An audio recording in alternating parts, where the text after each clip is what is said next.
All right, we're going to be in Exodus chapter 1, as I said tonight. As we're going through my idea of how the Bible fits together in chronological order, and I think I told you from the beginning, there may be stories that I've got out of order. I'm not claiming to be infallible or inerrant, either one myself. The Bible is, I'm not, right? And I might have gotten some of the stories out of chronological order, but I think the overall order is good. You may notice if you've read the book where or looked at the book where I've tried to put some of these in chronological order, that's kind of the basis notes for this study, that I divided biblical history into 10 periods of time.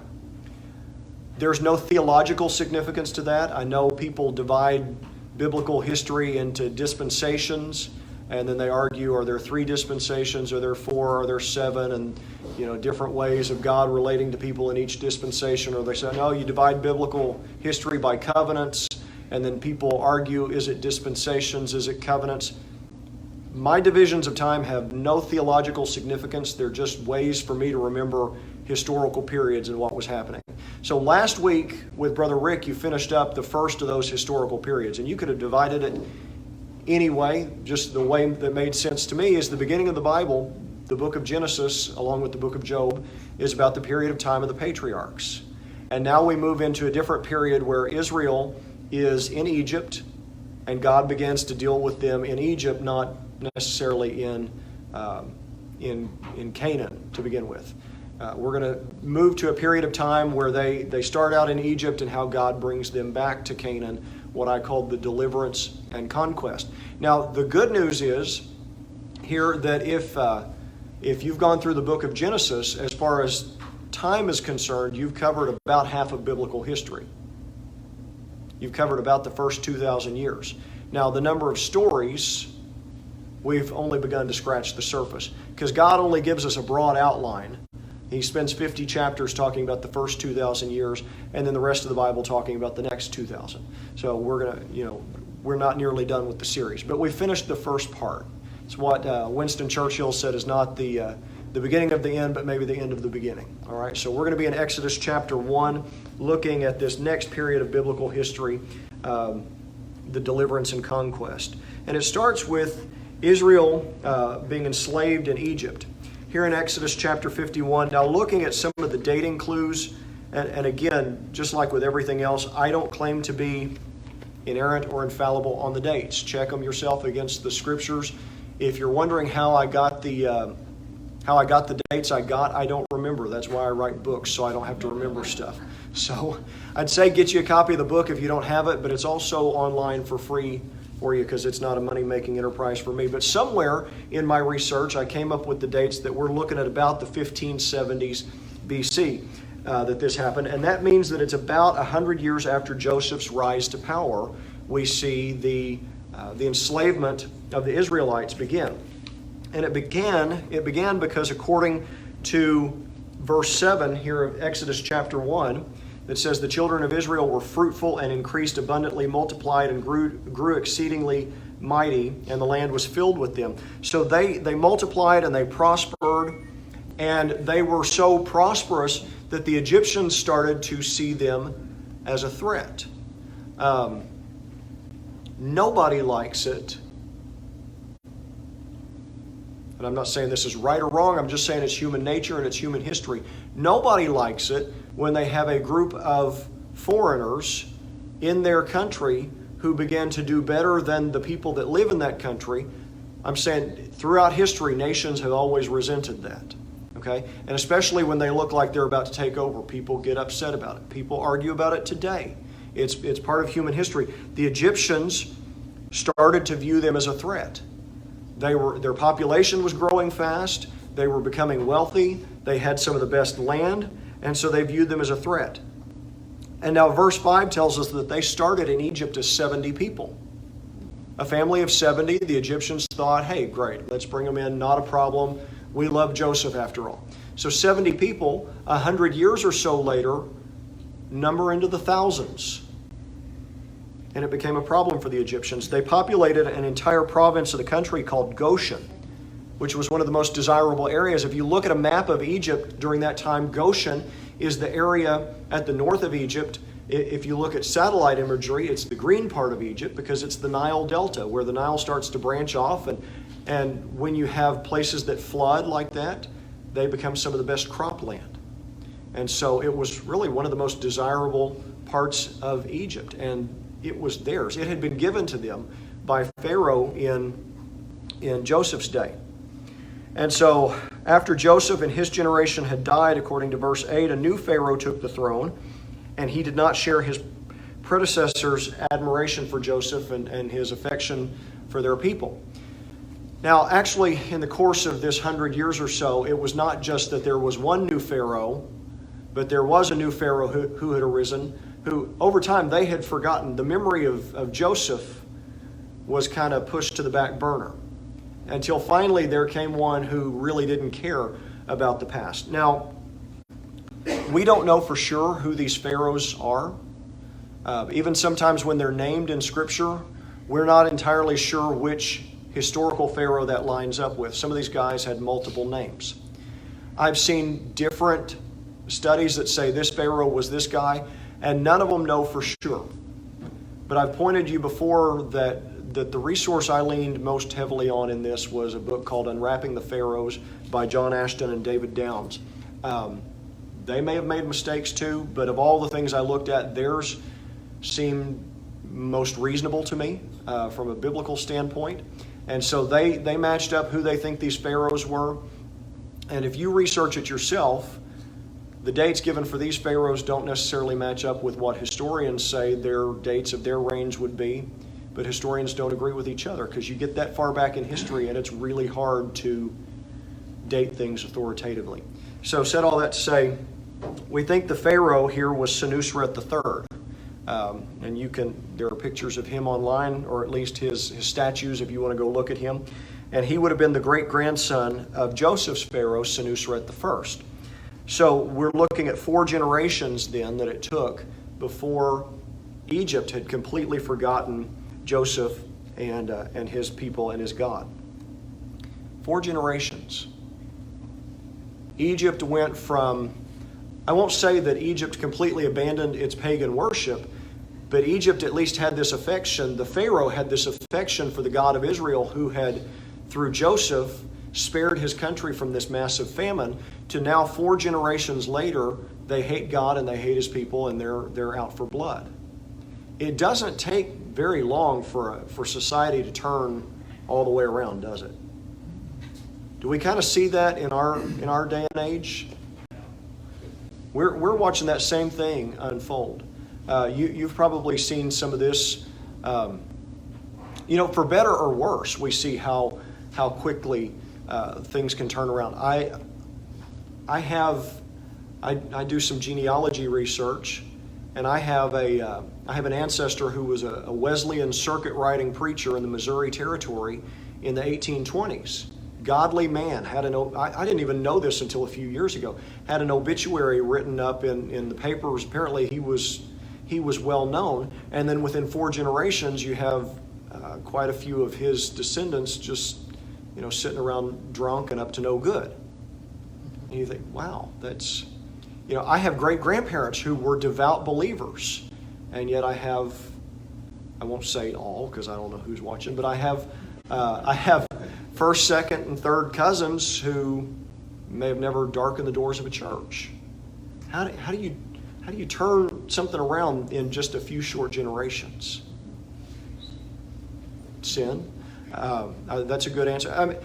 But it happens for better or for worse. Because another example I could give you that's maybe not quite so negative, it's just what you prioritize, I guess.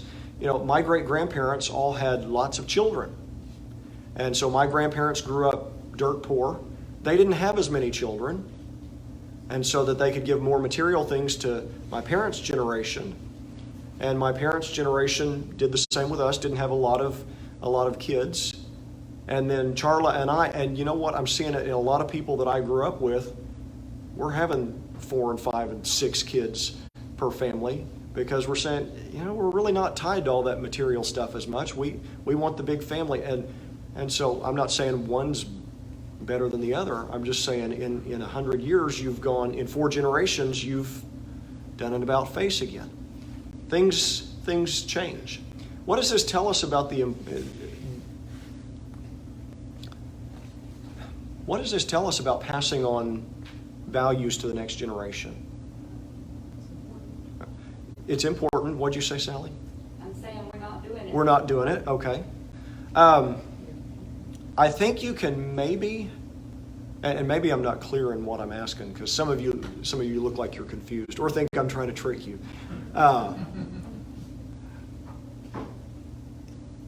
Is it going to happen by accident? No. I think you can pass along some of your values to the next generation by accident. But if you just kind of do it by accident to your children and they kind of do it by accident to their children, it's never intentional. It doesn't take long before it's forgotten, does it? It's like Reagan said that freedom is not passed in the bloodstream; it has to be taught. Well, the same thing is true.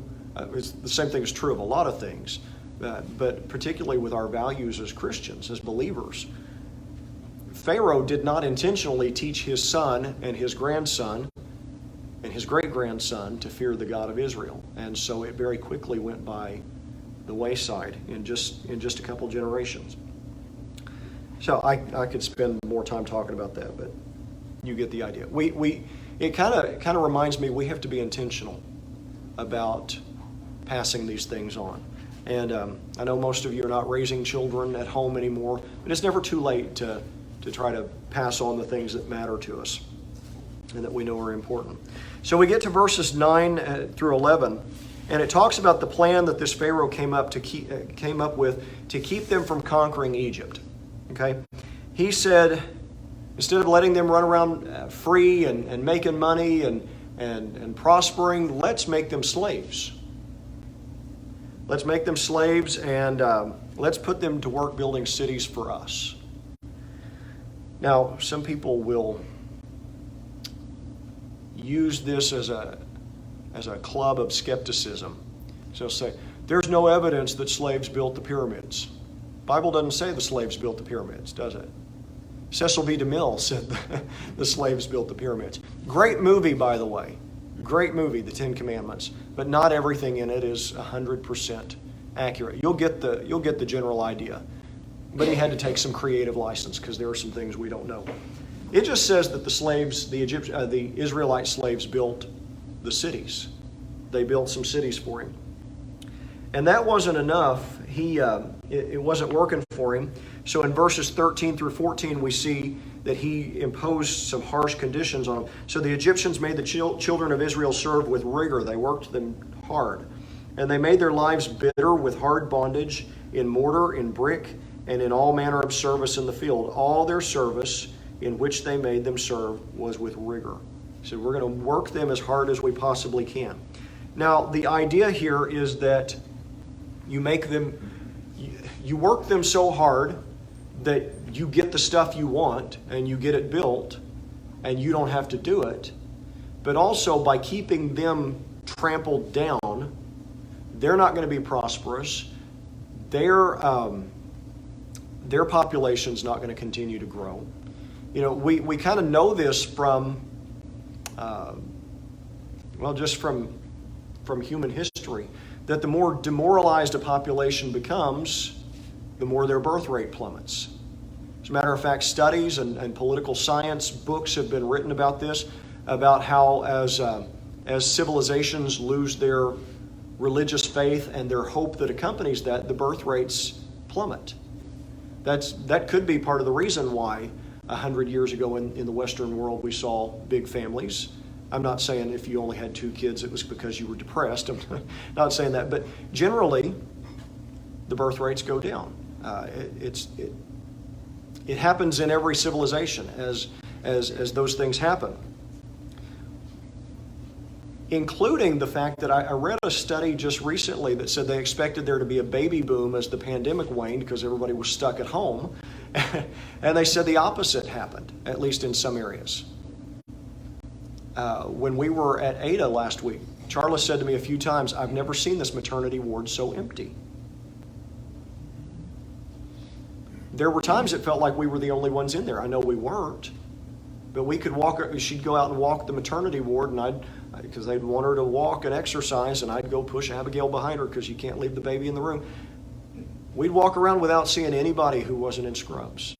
And that's unusual. But some of the articles I've read that have said, in maybe not, I don't know about the country as a whole, but in areas that's happened, the birth rate decline. It's because everybody got in an uproar about COVID and felt like the sky was falling, and they didn't want to bring children into that. And that's how humans work. So Pharaoh, I know what he was thinking. It sounds like a sound idea, not a good idea, but it seems like it should have worked. Keep Israel miserable, and you'll get what you want on all fronts. You'll get your cities built, and you won't have such a big demographic problem. It didn't work that way, though. Their population, verse 12 says, continued to grow. It says, but the more they afflicted them, the more they multiplied and grew. And they were in dread of the children of Israel. The harder they worked them, the more Israelites there were. Till the point that they were terrified of the Israelites. They were terrified of their own slaves. They were terrified of an uprising from this nation within a nation. Now, given what we know about birth rates and how they're affected by the morale of a population, how do we account for the fact that the Israelites continued to grow? God? That's the most obvious answer. That's the answer to a lot of this. God. Same as most farm families that have several kids, Mm-hmm. you have built-in labor force. This is true, yeah. So if you're having to build all these bricks and cities, the more kids you have, they're going to be able to help you work. It's a long-term investment in sharing the load, yeah. That's what I told somebody one time. Why? Because they asked me like it was their business. I think it was a nurse or somebody. Why do y'all have so many kids? I said, because I want to make sure there's somebody there to take care of me when I'm old, because I intend on being a handful. All right, there. We went and did the service at the Veterans Center a couple months ago, and there was a guy who kept getting in trouble from the workers because he kept moving his electric wheelchair up closer and closer to the pulpit, like he was going to go up and talk, and they kept moving him. Do you remember this? And he kept moving up there. I told Charlotte, I'm going to be that guy. I'm going to be the guy that gives the, I'm going to do what I want. So you're making a long-term investment to make sure there's an adequate labor force. But ultimately, we know that there were individual decisions made, that people went ahead and had children, but ultimately it was God's hand of blessing on the nation of Israel, wasn't it? I mean, it had to have been. Now, what does this tell us about God's hand of protection on us? If for Israel there were these reasons for hope in the midst of all this suffering, because God was with them, what does that tell us about our difficult seasons? God is with us. We don't need to be worried about it. That's right. If God's with us, we don't have to worry about it. All hope was never lost for them. I can't imagine a worse situation to be in than you and everybody you love are enslaved and pretty brutally enslaved. I can't imagine a worse situation. And yet it was clear that not all hope was lost because God was still with them. So Pharaoh is frustrated by this. His plan is not working out. He's irritated. He's trying to figure out anything he can do. We go to verse 15, 16, and 17, and he ordered the Hebrew midwives to kill any newborn Israelite boys they delivered. Went to the Hebrew midwives and said, any Israelite boys, you have to kill them. Now, we could talk about why just the boys. Maybe because they thought of them more as a military threat. Maybe they had plans for the girls. I don't know. All of the above could have been true.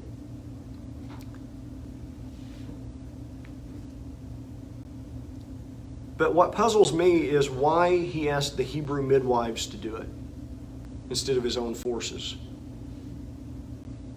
amazed there were just 2 midwives. That's a lot Well, of people. I'm wondering if they are the two. Yeah, if they were the only two, or if they were the only two that stood up to him publicly, or I don't know.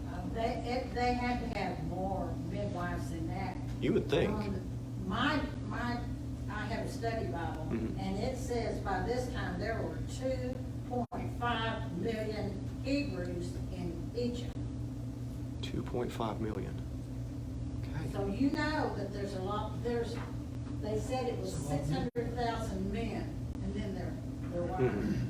You've got to have more than 2 midwives. Right. To take care of that. Right. That group. That's, yeah, Guess he just spoke to 2 of them. I guess so. Yeah, maybe they were the chief He midwives. spoke to the charge nurse. He spoke to the charge nurse. He wanted to see a supervisor. That's the suggestion in my Bible. It says these were probably the 2 who were the leading representatives of that profession. Yeah, that makes a lot of sense. I hadn't considered that. Why are only 2 mentioned? That makes sense. But I'm still puzzled why he would tell the midwives to kill the babies instead of sending his own soldiers. Wouldn't you think that the midwives were going to be a little too sympathetic? Well, they ended up being sympathetic. Right. Most people don't go into midwifery because they want to slaughter babies, right? That's going to be a hard leap to We make. would be the first ones to encounter those babies, and he probably was thinking, sooner we end the lives of these babies, the better. True. Okay. And if they do it, then my army would still be available to do whatever else I want done. Okay. Those girls are gonna listen to me because I am the Pharaoh. Yeah. Okay. His own soldiers did it, they'd come more likely to revolt against it. Possibly. They couldn't maybe figure out what the midwives did. Possibly a soldier revolt. Okay. So yes. I think these midwives were not Hebrews. Okay. Where my Bible said. It said these women were likely Egyptians who came to faith in Yahweh. Okay. Well, verse 15 here just says the Hebrew midwives. I'd say I'd go back and look at. Midwives were the Hebrew women. Yeah, I'd go back and look at the Hebrew and see if they were actually Hebrews or if they were the midwives to the Hebrews. But I'm not that much of a Hebrew expert. But either way, they might have been Egyptians, but they might have been the Egyptians who were assigned to the Hebrews. But either way, people don't typically go into that field because they want to slaughter babies. So I guess with your thoughts that you've thrown out here, I can see what he might have been thinking, but there were some definite holes in his plan. Yes, sir. It's also possible, since the Israelites were more numerous than the average Egyptian, his forces would probably stretch very thin. That's- So he could not cover that. That's true. And yeah, stretch thin troops and somebody said something about a revolt. A few people said things about a revolt. The Egyptian, he might have been worried that as soon as whoever started to carry this plan out, there might be some pushback, and he needed his soldiers available to deal with that. But either way, this is not a well thought out plan from somebody who should be smarter than this. I thought about this last night as we're talking about these midwives, and again, it says they were the Hebrew midwives. We don't know if that means that they were Hebrews themselves or if they were midwives to the Hebrews. But what does it tell us? That we have to speculate. We have an idea which Pharaoh this might have been. But this great almighty ruler of Egypt, we have to speculate about who he might have been. And yet, 3,500 years later, we know the names of the 2 midwives from God's word. What does that tell you? Who's important? Who's important in the story? They're important because they followed God. They were important because they followed God. Yes, sir. Isn't there a passage, I think it's the Old Testament, that says that a good name is remembered versus one that's not? Mm-hmm. Yeah. Yeah. And, these These midwives didn't have cities and temples built to them. But they were remembered long after this Pharaoh because they were faithful to God. And here it says, the midwives are named for the ones who honor God. Mm-hmm. Shiphrah and Puah, if I'm pronouncing that correctly. So because they feared God more than they feared Pharaoh, they refused. This was a pretty gutsy move. Okay, it's gutsy enough when we hear stories about this nurse who quit her job because she refused to help with an abortion, that sort of thing, but she can go get another job usually. These women were outwardly, openly defying the most powerful man on earth, somebody who could have them killed and it not even slow him down. And so he called them in for an explanation. He wanted to know why there were still so many Israelite children being born, so many Israelite boys being born, and they blamed the women. He said, well, these Israelite women, they're just so feisty. They call for the midwife, and man, they're just shooting these babies out before we can even get there. It's too late by the time we get there. I'm sure they weren't hurrying to get there either. But I think that's a funny answer. The labor just, they're not like the Egyptian women. They just have the babies and they go on. There might have been some truth to that, but I don't think they were in any hurry to get to these deliveries. Yes, sir. Well, I just remember my grandmother telling me the story that she's working in a cotton field in Texas, and when my dad was born, she just had him cut the umbilical cord from cotton and just kept him milking. Yeah. I've heard stories like that. And, God bless you ladies, by the way. If it were up to us, the human race would have died out a long time ago. Charla had her C-section. She was up walking the next day, and I thought, not me. Not me. So God continued to bless the Israelites and the midwives. And that may argue for them being Egyptian midwives when he says he blessed the Israelites and the midwives. Yes, sir. Commentary in my Bible says, rather than trying to argue for a justifiable lie on the part of the midwives seeking to protect God's people, it's more of a statement of what was true. God was directly involved in this affair of birth and national growth. That's the key to understanding why no decree of Pharaoh would work out as he intended it, and why Hebrew women were so healthy and gave birth with ease. Yeah. Well, and with the way they were treated, you can't explain them being so healthy apart from God's direct intervention. Yeah, that's true. Yeah, as I said, I think there's some truth, some definite truth in what they said to Pharaoh. I just think it's a funny way to answer. I don't know. The babies are just coming out. They're too fast. So he still hoped to neutralize the Israelite threat. And this time he said, okay, I'm going to go with my own people. You want something done right, do it yourself. He sends in the Egyptian soldiers, and they were supposed to take any newborn Israelite boys they found and throw them in the Nile River. What is it? What is it that makes tyrants resort to these kind of measures when they're dealing with God's people, when they're trying to when they're trying to eradicate them? I mean, I guess it's never nice when one group of people tries to eradicate another group of people, but it always seems particularly vicious and personal when it's directed at the Israelites throughout history. What snaps inside these guys' brains that makes them think, oh, here's a great idea, let's take all the babies and throw them in the river? It's a sinful world. Okay. That's the way they think. It's a sinful world. Satan's trying his best to get rid of them. Okay. Satan's. Satan's motivated by fear just as much as he motivates us by fear. That. When Jesus came, same thing. Yeah. Killing babies. That's an excellent point. Satan is motivated by fear as much as he motivates us by fear. That's good. Yes, sir. It just suddenly occurred to me that there must have been some type of deity, is it false deity at that in that Nile, Mhm. that he was saying, okay, well, I'm trying to go against this other deity, this of the Hebrews here. I shouldn't say Hebrews, Mhm. Anyway, so I'm gonna stick my daddy on that daddy Yeah. type of situation.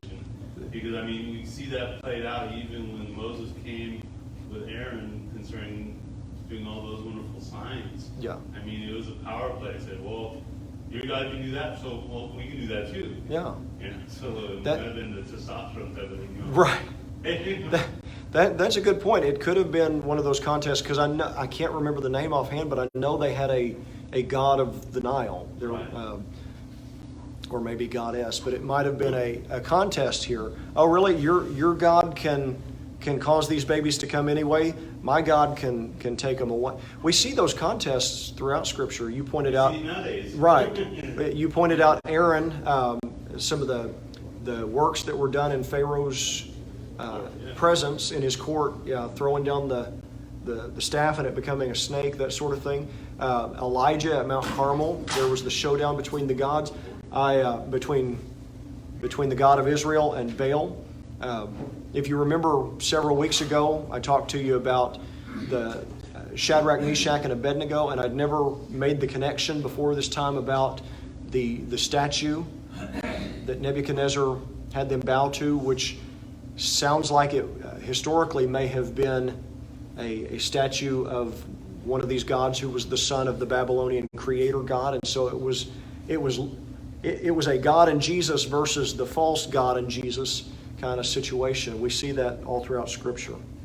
So there may have been a God of the Nile aspect to it too. You see that in our spiritual warfare that in these days, I mean, people try to suppress the church. I Yeah. mean, in lots of third world countries, but Yeah, you see how that works. yeah. And when people get to that point of wanting to oppose God so strenuously, the mind goes to some dark places, and not some well thought out places either. Do y'all have any questions or comments on that story?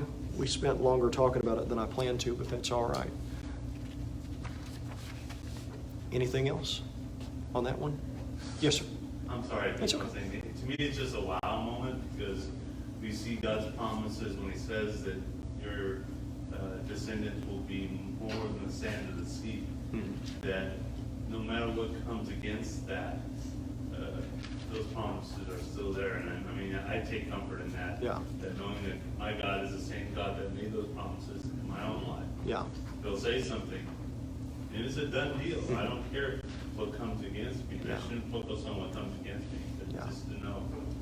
It's a reminder, God's gonna God. keep those promises. Yeah, God's promises are always true, no matter who tries to thwart them. Right, I'm sorry. No, you're. Uh, No, don't apologize. This is what we do. We come in and discuss. So, all right. So our next story we're going to look at is tied to this one. It's in the next chapter, Exodus chapter 2. Moses is rescued. Now this took place around 1526 BC, so that would have been 40 to 50 years into this time of oppression against Israel. So this wasn't just a one-time thing. The pharaohs were enslaving the Israelites for quite some time. And by this time, another pharaoh had come on the scene, Amenemhat III, probably, and had continued his father's policies. Now, my question is, if Egypt's policies toward Israel were so unsuccessful, why did they keep doing the same thing and thinking it was going to work out better this time? They enslaved them to try to tamp down the Israelites, right? So they enslaved them and it didn't work. So why would they say, well, let's keep on enslaving them and maybe it'll work this time? Somebody call that insanity. Yes, insanity. They didn't have a better plan, okay. And maybe they're thinking that, it's not tamping down the population, but we still are getting things built. So, maybe there's that. Yes, sir. Did you? I heard a sermon once that someone was telling me we relate to the scripture scripture that the heart is deceitful. Mhm. So each politician that came into the arena of this said, oh, you just have to speak it just a little bit and then it won't work. Yeah. We can do it the right way. By the way, the same thing with my generation and Marxism. Oh, we can do it the right way this time. No, Cupcake. Just look at history. It doesn't work that way. Pharaoh's. I like what Tommy said. They just didn't have any better plan at that point. Did somebody say something? I thought somebody started talking. Verses 1 and 2 tell us that 2 Israelite slaves named Amram and Jochebed, we learn their names later, they had a son named Moses. Okay, but Jochebed didn't want her son to be killed by the Egyptians, and I don't think there's any Hebrew mother that said, hey, that sounds like a fun thing to do. But Jochebed took matters into her own hands, and she decided she was going to hide him for 3 months. Now, the Bible says eventually she got to where she couldn't hide him anymore. I find humor sometimes in the way the Bible understates things. Not saying the Bible's inaccurate. Would never tell you that. But it sometimes understates things. It became difficult to hide. It's a little more than difficult to hide a 3-month-old. Okay? We might be able to hide Abigail right now if we had to from the Canadians if they came in and took over. We might be able to hide her because she's pretty quiet a lot of the time. But I think of Charlie and I think of JoJo. Y'all are familiar with their work. Charlie walked in screaming Sunday morning. There comes a point where you can no longer hide them, right? For Moses, he apparently started talking at 3 months because the Bible said she couldn't hide him anymore. As he became more difficult to hide, she had to come up with another plan. And so she wove a basket from the papyrus plants that grew along the side of the river, these reeds, the Bible calls it, and she waterproofed it with pitch. She took some kind of slime, and she made a waterproof basket. Some translations call it an ark. And she placed Moses in the basket. She put the basket in the shallows of the river. I was always puzzled by this story as a child because here's this loving mother. She wants to keep her baby safe. And so she puts him in a basket and puts him out in the middle of the river. Crazy, right? She didn't do that. She put him in the reeds. So it's not like he was going to wash out to sea. He's there among these plants.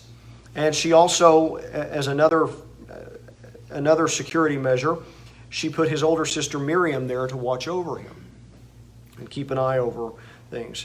One day, Pharaoh's daughter showed up, and if the accounts I'm looking at of the history of the pharaohs are correct, this would have been a woman named Sobekneferu, who later became Pharaoh herself when all the men in her family mysteriously died. So take that how you will. But Pharaoh's daughter showed up in verse 5, came down to bathe at the river. Her maidens walked along the riverside, and she saw the ark among the reeds. She sent her maid to get it. She saw this weird basket. She was curious, like any of us would have been. And so but with her, she didn't have to go out into the middle of the swampy reeds to get it. She sent the servants to go get it. So inside she found Moses. And verse 6 tells us she knew that he was an Israelite. Because she said, this is one of the Hebrews' children. So she knew from the beginning he was an Israelite. My guess, the movie The Ten Commandments, if memory serves, leads us to believe it was the pattern of the blanket that was in there with him. I'm assuming it had to do with the circumcision. That's what my Bible says. Yeah. He was circumcised. Yeah. So she knew that he was a Hebrew, but it says she had compassion on him. She was overwhelmed with compassion. Now, we could attribute that partly to the maternal instinct. You know, which of you ladies wouldn't see a baby out on his own and just want to take care of him? But also we can attribute this to God's intervention. He put it in her heart to be compassionate toward Moses. Because this was not a normal situation. I mean, yes, maybe for her to rescue him from out of the reeds, but then to take him into the royal palace and raise him as her own, Verse 2 God. says he was a very beautiful child. I'm sure that helped too. Yeah. Did you say verse 2? Yes. She saw that he was a beautiful child. She hid him 3 months. Now, wait a minute. I passed over that every time I've read this. Let's go back to verse 2 for just a second. So the woman conceived and bore a son, and when she saw that he was a beautiful child, she hid him 3 months. Is that saying she would have let him be killed if he wasn't beautiful? Every child you have is beautiful. I've missed that. Man. Is a child beautiful to his mother no matter what? Yeah. I was going to say, not all babies are beautiful, but I've never been a mother either, so. Okay, you know what? Maybe it's just that because he was so beautiful, she decided to hide him and try to see how long, she just couldn't bear to part with him. Maybe there were other ways to save him, but she just couldn't bear to part with him because he was so beautiful. I don't want to think that she would have just let the Egyptians have him if he'd been ugly. I had read this sometime back. I got it highlighted. And it reminded me of the story of Noah. The my translation says she took an ark, the bulrushes for him, dabbed it with asphalt and pitch. Same, exactly like the Noah when he commanded to build the ark. He built an ark, and it was protected with by asphalt and pitch. To me, it just those two similarities that stuck out, and I've got it highlighted. I got wow, just as Noah. Yeah, just like Noah. And I thought last night a lot about this word ark, because there are 3 examples of arks in the Old Testament. There's Noah's ark, that's the one we think of most. There's this ark, this basket, the ark of and then there's the Ark of the Covenant. And if memory serves, they've all 3 been compared to Jesus in either explicitly in the New Testament or in theological explanations of the Old Testament stories, various ways, but I want to come back to that point in just a minute, because that alludes to my final question for this. And I've always heard and been taught, put it in a basket, but it would just, got this right here, it just one of those aha moments, like in art. Mm-hmm. It wasn't just a basket, it was like a little boat. Yeah. Yeah. And how it was just like Noah's Ark, with the asphalt and pitch to protect it. So Yeah. the basket wouldn't sink and little baby Moses would drown. Right. It was just Yeah. That's good. So I think we've talked a little bit about why she would have gone ahead and adopted him knowing he was an Israelite, but how do you think she justified that at court? Because she can't have been the only one that knew, unless she's the only one changing diapers. Do you think that raised any eyebrows in the palace that she had taken in a Hebrew baby? Do you think everyone in the palace knew he was a Hebrew baby? Do you think word wouldn't have gotten out? I don't know. I mean, even if she had 1 or 2 maids or somebody helping her with the baby and changing diapers, they would have known. And how long is a story like that going to stay Scripture quiet? says You think that, they'd be loyal to her? Maybe. Scripture says that Moses' sister came to the princess and said, "You want me to go get That's right. somebody to nurse this baby for you?" And went and got his own mother. Yes. And so That's right. his mother may have raised him long enough to hide the fact that he was Hebrew until it didn't matter. See, I love doing this with y'all because I get my questions answered. I know that. I know that Miriam went and got Jochebed, but I never connected those two, that might be why people wouldn't have known he was a Hebrew. And I wonder, because it says that she hid him for 3 months. Mhm. So did she wear the type of clothing that wouldn't reveal that she was pregnant? And also, because she hid him for 3 months, did God shut Moses' mouth from crying, because a crying baby, is a dead giveaway? Yeah. They just thought it was a girl. Yeah, they might have. Or that too. It's just something that I thought about, like, so she hid him 3 months, so did Moses not cry, or did he cry, but God silenced him? It's a good thing we got the scriptures to keep it straight. That's right. Answer all of our questions. That's right. Yeah, we got it.